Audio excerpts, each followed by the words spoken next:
dari Shaddad ibn Aus, qala Rasulullah sallallahu alaihi wa ala alihi wasallam, sallu fi ni'alikum khaliful yahud. Salatlah dengan sandal-sandal kalian atau sepatu kalian menyelisihi orang-orang Yahud dan Nasara yang mana mereka tidak pernah salat dengan sandal. Siapa yang berbicara ini? Nabi. Sallu dengan fi'lun amr, perintah, salatlah dengan sandal kalian. Maka kita menghidupkan sunnah. Di saat kita menghidupkan sunnah, alhamdulillah, tidak harus lapor kepada pimpinan cabang yang mendirikan masjid ini ormasnya siapa, tidak. Lakukan sunnah selama itu hadis. Dan tidak alasan-alasan yang klasik, masjid jadi kotor, karpet jadi kotor. Alhamdulillah kita sudah mempunyai karpet sekitar 2 bulan. Apakah ada kotor karena sholat menggunakan sendal? Alhamdulillah, never ever. Hanya alasan klasik saja, takut kotor. Padahal itu adalah sunnah dan ini ucapan Nabi. Salatlah dengan sandal kalian. Maka salah satu contohnya itu, maka kita hidupkan sunnah-sunnah di sini dengan membaca qiraat yang masyhurah, yang benar dari Nabi Muhammad sallallahu alaihi wasallam. Karena gambarannya sekarang antum mungkin karena tidak mempunyai ilmu tentang qiraah, intolerance kepada orang yang membaca qiraah wars, qiraah al-kisai. Oh, salah. Sekarang dibalik. Maaf Pak, Bapak yang tadi bilang salah, Pak DKM, please Bapak sholat di masjid di Maghrib, di Afrika, di Libya, di masjid sebagian dari Mesir dan Libanon, dan di masjid Aljazair. Maka mungkin Bapak akan heran, kenapa imam-imam di masjid sana membaca qiraah wars. Anak-anak kecil semua membacanya qiraah wars. Jadi bukan qiraah seperti yang kita hafal. Maka mereka membaca dari segi masalan ad-duha saja, mereka akan membaca wadduha walaili idza saja, semua orang. Maka Bapak jangan heran, jangan intolerance. Bapak berada di negeri mereka, negeri yang membaca qiraah riwayat Waras an-Nafi', padahal Bapak menghafal mushaf qiraah Hafs an Asim. Maka Bapak jangan langsung mencap ini salah dan itu salah, tapi introspeksi. Mungkin Bapak hidup bagaikan katak dalam tempurung, hidup di negeri Indonesia terus, ya qiraahnya seperti itu. Berjalan-jalanlah Pak ke Maghrib, Maroko sekarang, ke Aljazair, ke Libya, ke Mesir, negeri-negeri di sana di Afrika. Maka mereka masyhur di masjid-masjid membaca dengan qiraah Wars an-Nafi', dan anak-anak kecil mereka menghafal qiraah Wars an-Nafi', sehingga dari kecil mereka lisannya terbiasa untuk membaca qiraah Wars an-Nafi'.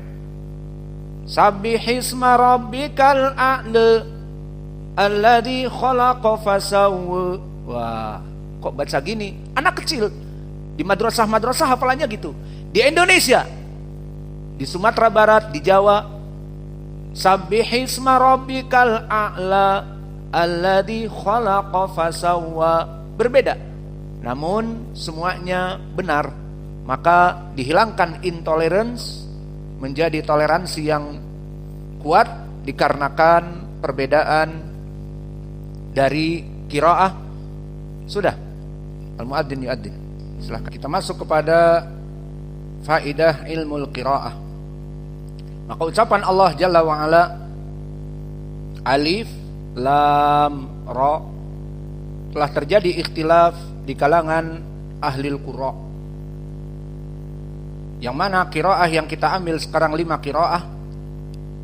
Maka ikhtilaf yang pertama qiraah Hafs an Asim yang ada mushafnya dengan kalian, dan itu qiraah kalian di saat kalian setor kepada ustadz-ustadz kalian.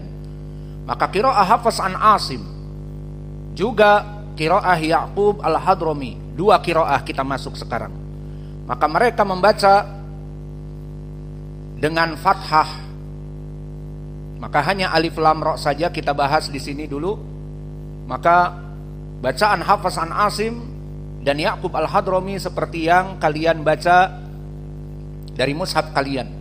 Kita baca a'udzu billahi minasyaitonir rajim min hamzihi wa nafthihi wa nafsihi. Bismillahirrahmanirrahim. Alif lam ra. Ini qiraah Hafs an Asim dan Ya'qub seperti yang antum hafal. Alif lam ra. Tadi telah kita pelajari kenapa lamnya panjang, mad lazim mukhaffaf al-kalimi. Dan ra-nya hanya 2 harokat karena dia terdiri dari ra, bukan seperti lam 3 huruf. Selesai. Itu qiraah Hafs an Asim dan Ya'qub al-Hadrami. Ikhtilaf yang kedua yang menyelisihi mereka berdua adalah qiraah Wars an Nafi'. Dan telah kita bahas di pelajaran yang lalu siapa Wars dan siapa Nafi'. Maka Nafi' adalah imam besar dari kelompok Itba'at Tabi'in, dan dia imam di Madinah di zamannya Imam Malik. Dia imam Masjid Nabawi dan yang lainnya. Maka qiraah Wars an Nafi' di sini berbeda.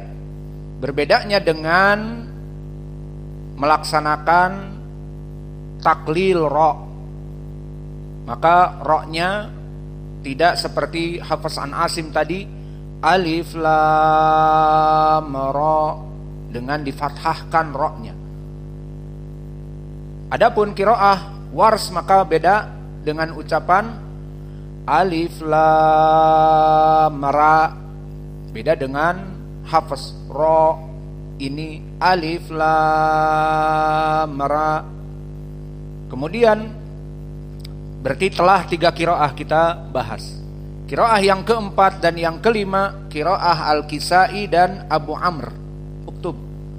Qiraah Al-Kisai dan Abu Amr maka qiraahnya bil imalah.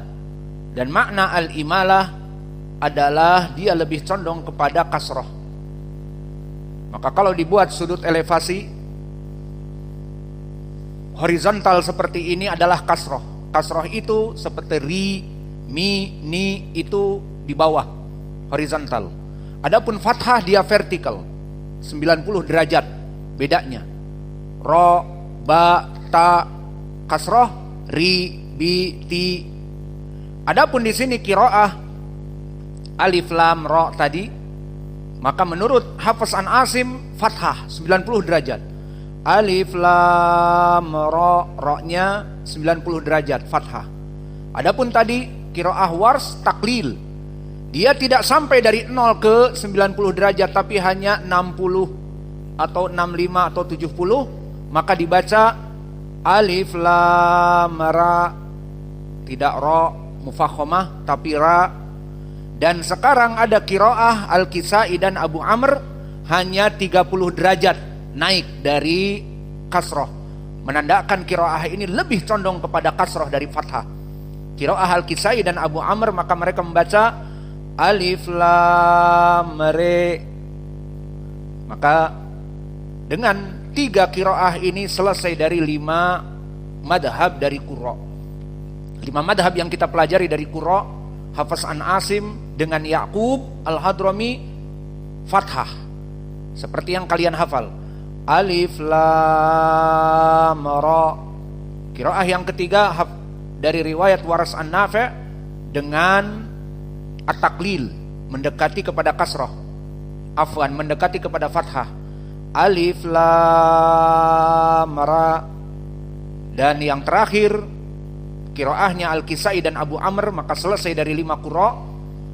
Mereka membaca dengan al-imalah al-kubra mendekati kasrah, alif lam re.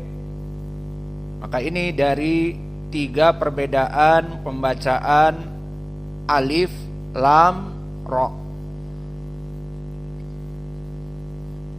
Gimana, mau dilanjutkan atau sudah cukup? Sudah 1 jam. Wa naktafi ila huna wa jazakumullahu khaira. Maka pelajaran kita kalau kita simpulkan, pelajaran kita membahas tentang usul tafsir tadi, apa itu surat Al-Hijr, dan telah kita jelaskan. Yang kedua masuk kepada ilmu tajwid. Apa ucapan Allah alif lam ra? Maka dia adalah mad lazim harfi al-mukhaffaf. Telah kami jelaskan. Kemudian masuk kepada beberapa faidah ilmu tajwid, menyesuaikan ayah, menyelesaikan ayah. Alif lam ra, tilka ayatul kitabi wa qur'anim mubin. Dari hukum tajwid idgham, dari hukum tajwid mad arid li sukun telah kami berikan. Kemudian masuk ke akhir pelajaran hari ini adalah perbedaan qiraah. Dan sebelum kita masuk kepada perbedaan qiraah, diberikan dalil dari hadis Ubay bahwa qiraah perbedaan ini telah ada di zaman Nabi. Nabi menurunkan Al-Quran dengan lughah Arabik. Seperti di dalam awal surat Yusuf, inna anzalnahu Qur'anan Arabiyan. Kami menurunkan Al-Quran itu dengan lahjah bahasa Arab. Dan lahjah bahasa Arab, dialek Arab banyak.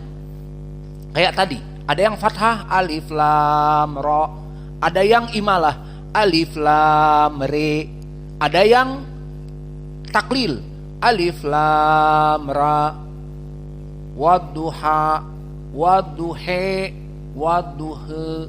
Seperti itu di zaman Nabi. Nabi menurunkan Al-Quran dengan dialek Arab, karena Al-Quran diturunkan dengan bahasa Arab. Dan di ayat yang lain di surat As-Surah, bilisanin arabiyyin mubin, kami menurunkan Al-Quran itu dengan lisan orang-orang Arab. Maka dialek mereka diturunkan Al-Quran, turun Al-Quran. Dan jika antum hidup di Yaman, di negeri Arab saja, yang mana kata Syekhuna Mukbil, Yaman adalah negeri bahasa Arab yang terjaga daripada negeri yang lain. Maka di negeri-negeri seperti misalnya di Saudiah juga terjaga, namun banyak orang asing masuk. Ma'ruf di Saudiah ada yang umroh dan haji, banyak terpengaruh. Bahkan sekarang dialek Indonesia banyak. Dialek bahasa Indonesia banyak dipakai di pasar-pasar di Madinah, orang-orang Indonesia dan sebagainya. Dan yang masyhur dialek Arab, orang-orang Bengali, Wenroh dan sebagainya, misalnya seperti itu. Banyak. Mereka orang-orang Indonesia kebanyakan mengambil dialeknya dari, sayangnya, dialek orang Bengali, Bangladesh, yang ngomong pakai bahasa Arabnya kacau. Alhasil di Yaman, kata Syekh kami Mukbil, bahasa fushah di Yaman asli, tidak berubah sampai zaman sekarang. Coba antum datang kepada badu-badu yang mana mereka hidup nomaden, bicaranya fushah dan benar. Sampai disebutkan oleh Syekh di Ma'rib, dan saya pernah di Ma'rib dulu. Benar, pernah saya juga ngisi khutbah Jumat di Ma'rib, bertemu dengan orang-orang Badu Ma'rib yang membawa senjata-senjata AK-47. Kalau Jumatan mereka lengkap AK-47 dan magasennya yang banyak, 3 atau 4, satu magasen 30 peluru ditempelkan. Kemudian peluru-pelurunya ditenteng. Dan anak-anak kecil yang seumur sama Muhammad 10 tahun dan masih kecil, maka dia membawa AK-47 sampai terseret-seret, dibawa karena ukuran tubuhnya yang kecil. Pokoknya hari Jumat itu membawa perlengkapan, kalau bisa bawa tank baja ke masjid. Seperti itu keadaan. Bahkan yang paling menakutkan, ada orang Badu yang paling Badu bawa granat. Alhamdulillah terjaga, nggak ada yang seperti ini. Dan ini keadaan mereka. Dan mereka pas bicara membacakan yang fushah dan yang lahjah-lahjah seperti tadi Al-Kisai, seperti waduhe, maka itu kami dengar mereka berbicara di antara mereka dengan lahjah alif yang dibaca dengan al-imalah, ta'al ilahune, ilahuna, ilahune.